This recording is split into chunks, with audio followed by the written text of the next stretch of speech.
Welcome back to our YouTube channel. आज हम करेंगे class 11th hornbill the ailing planet the green movements role का lecture number 2। इससे पहले वाले लेक्चर में हमने चैप्टर को रीड किया था लाइन बाय लाइन की नानी पालकीवाला ने चैप्टर में क्या बोला है। आज के लेक्चर में जो हम टॉपिक कवर करेंगे वो होगा मेन पॉइंट्स उस चैप्टर के कि मेन पॉइंट्स क्या है उस चैप्टर में, जिससे आपको वो चैप्टर की समरी अच्छे से याद हो जाए। तो चलिए बिना देरी के अपने आज के लेक्चर को स्टार्ट करते हैं।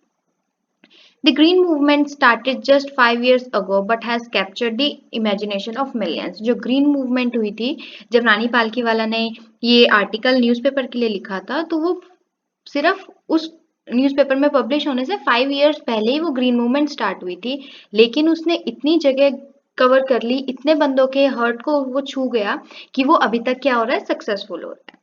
नेक्स्ट पॉइंट क्या डिस्कस किया गया, the first green party was established in New Zealand in 1972। जो फर्स्ट ग्रीन पार्टी एस्टैब्लिश हुई थी वो कहाँ हुई थी, न्यूजीलैंड में हुई थी 1972 में। Fortunately the world is shifting to a holistic and ecological view. Green movement आने के बाद जो वर्ल्ड है उसकी थिंकिंग कहाँ पे शिफ्ट हो रही है, जो लिविंग ऑर्गेनिज्म है, कि हमारी अर्थ को हम लोग अब as a human being consider करने लगे हैं instead of machine.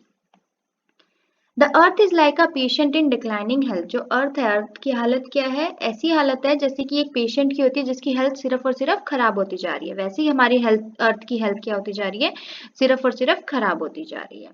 The concept of sustainable development is the development that meets the need of the present without harming the interest of the future generation.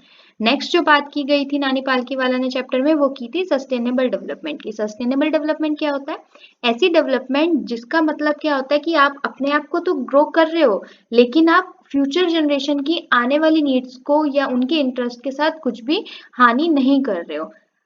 Sustainable development means present needs को fulfil करना without harming the needs of the future generation. Next क्या कह रहा है, man shares this earth with 1.4 million species. ये अर्थ जो है उस पर सिर्फ इंसानों का हक नहीं है, इंसान के साथ 1.4 मिलियन स्पीशीज और हैं जो इस अर्थ की बराबर की हिस्सेदार हैं।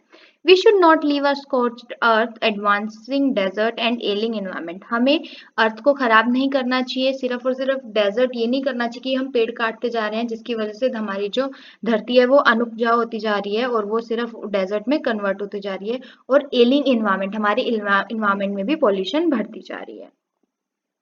E.R. Brown ने डिस्क्राइब किया है, fisheries, forest, grasslands and crops land are the four principal biological system of earth. Fisheries, fishes, forest, jungle, grassland, हरा भरा इलाका और क्रॉपलैंड जहाँ पे हम फसल उगाते हैं, ये चार मिलके क्या बनाती हैं, अर्थ का इंपॉर्टेंट बायोलॉजिकल सिस्टम बनाती हैं। These four system are the basics of global economic system. जो ये चार सिस्टम है ये क्या है, बेसिक होते हैं हर इकोनॉमिक सिस्टम के। Fisheries are being ruined. Fisheries क्या हो रही है, मछलियां क्या हो रही हैं, खत्म होती जा रही हैं, क्योंकि फिशरीज एक ऐसा ऑक्यूपेशन है रिवर साइड वाले एरिया में जहाँ पे सिर्फ वही ऑक्यूपेशन काम करता है, और इतने सारे फिशरमैन हैं कि वो सारी मछलियां क्या करते जा रहे हैं, यूज करते जा रहे हैं।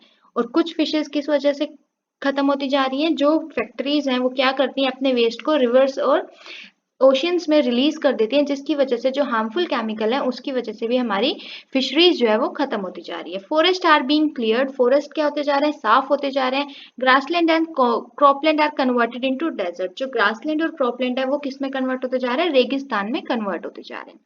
Forest preceded Mankind. फॉरेस्ट क्या है, मैनकाइंड के पीछे चलता है। डेजर्ट फॉलो, और पीछे पीछे किसको फॉलो करता है, डेजर्ट उसको फॉलो करता है। Tropical forest are disappearing at the rate of 40 to 50 million acres per year. जो ट्रॉपिकल फॉरेस्ट है वो इतनी तेजी से खत्म होते जा रहे हैं कि एक ईयर में 40 to 50 मिलियंस ऑफ एकड़ का एरिया जो ट्रॉपिकल फॉरेस्ट का है वो खत्म होता जा रहा है।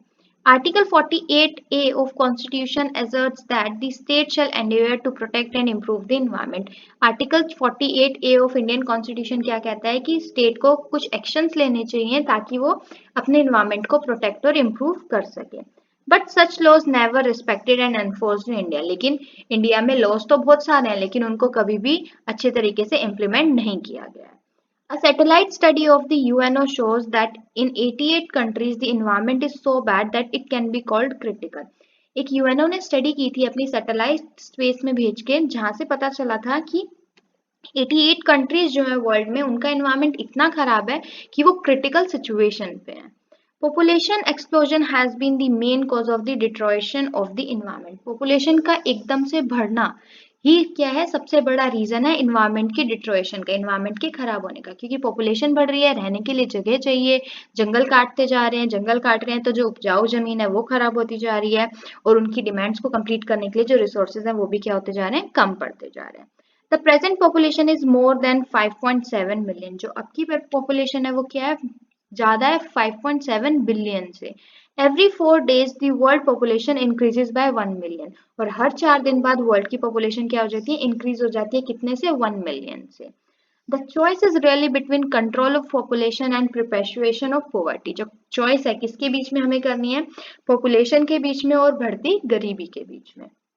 The survival of the people as well as the survival of the planet is at stake। जो मनुष्य की जिंदगी बोलो या प्लैनेट अर्थ की जिंदगी बोलो, दोनों ही जिंदगी क्या है, स्टेक पे है, मतलब एकदम एंड पॉइंट पे है।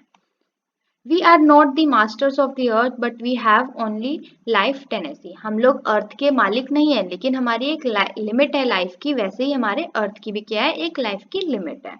We have not inherited this earth from our forefather, we have borrowed it from our children।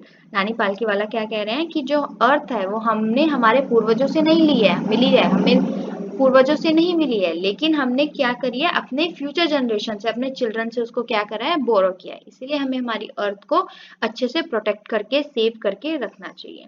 तो इसी के साथ हमारा आज का लेक्चर खत्म होता है। ये हमारे कुछ मेन पॉइंट्स थे चैप्टर्स के, जो हमने लेक्चर 1 में चैप्टर किया था उसको शॉर्ट करके हमने इस लेक्चर में कवर किया है। अगर आपको कोई डाउट है तो प्लीज आप मुझे कमेंट सेक्शन में कमेंट करके जरूर बताएं। हम अपने अगले लेक्चर में the ailing planet the green movement role, मतलब इसी चैप्टर के टेक्स्ट बुक एक्सरसाइज करेंगे। Thanks for watching. Please like, share and subscribe our channel for more videos.